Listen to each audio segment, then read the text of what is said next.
Let me explain how this is going to work. Each person is going to narrate 6 slides that they have never seen before and try and make some kind of coherent story about it. After 6 slides have gone, you'll see a slide that says switch, and the next person comes up and they do 6 new slides, and then switch, and then the next person comes up and does 6. Any story, anything? Any story. Just look at the pictures and you make up what comes to you. Each slide stays up for 15 seconds. Hi, I'm Jill. I'm a member of Common Cod. I knit. I can now actually do show and tells since I'm up here. I just finished this.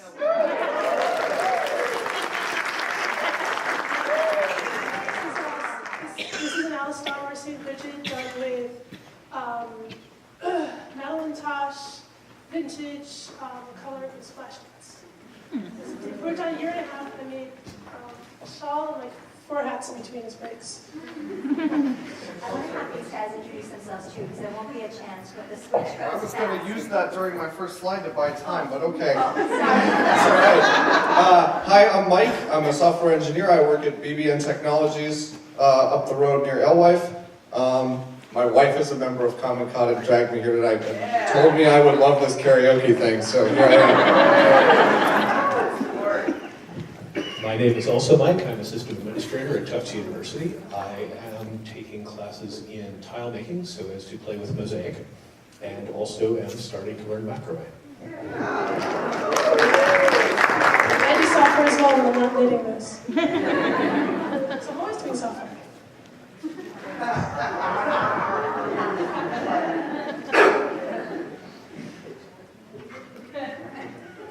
Hello, today I'm here to talk to you about kids that fall asleep after eating too many candy bars.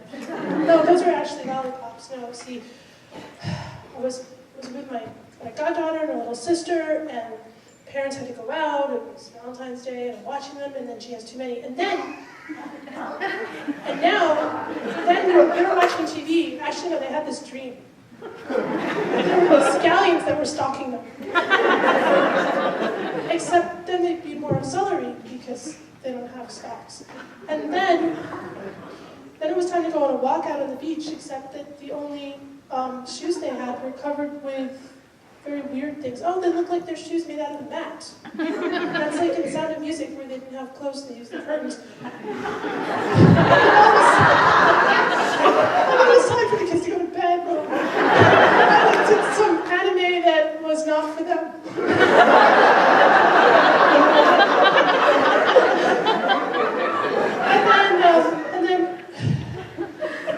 And then it was time to see some topiary that was very creepy. But, so this is what the older girl told me what she did that day. For school, they went on a field trip, and they saw very creepy topiary. And then it was time then their parents came home, and they told me about their party they went to, where everybody was having salad and singing. They're singing how much they love their salad, and have Bloody Marys, now it's time to switch.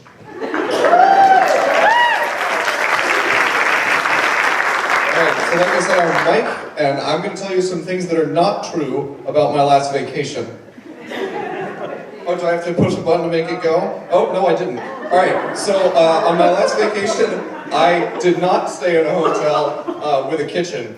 We stayed in a place where we had to go out to eat. And thank goodness, because the hotel next door that did have a kitchen was infested with birds. On my last vacation, it did not snow in the least, but if it had, I wouldn't have brought an umbrella because that's really no fun in the snow. You have to look up and catch the snowflakes on your tongue for snow to be any kind of enjoyable. We did not go wildlife viewing. That's not really a thing I'm into. Rebecca's probably into that sort of thing. But I generally prefer landscapes without llamas in them.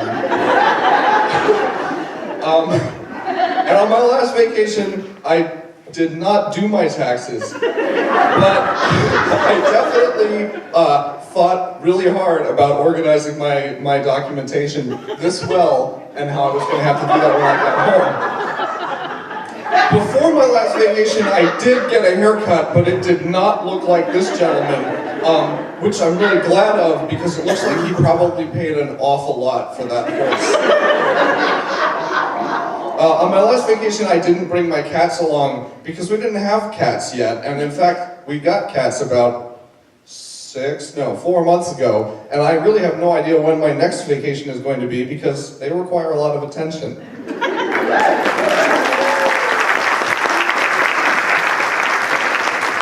Ladies and gentlemen of the jury, I wish to summarize my case.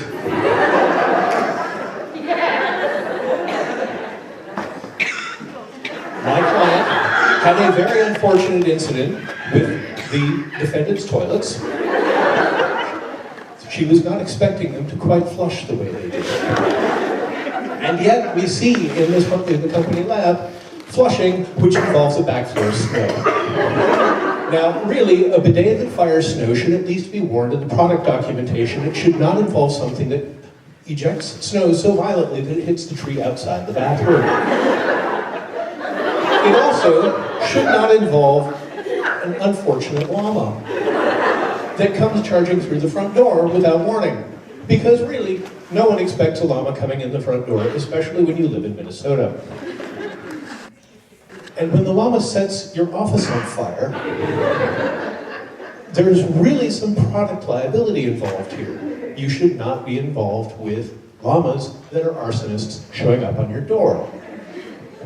Unfortunately, the llama decided to raid the fridge and made the peppers scream. Peppers have no business screaming. So this is why the other defendant is present. They have sold defective peppers that cause screaming and trauma to my client. So she's also trying to get, in addition to product liability, emotional distress, which has induced her to try and brush her teeth upside down.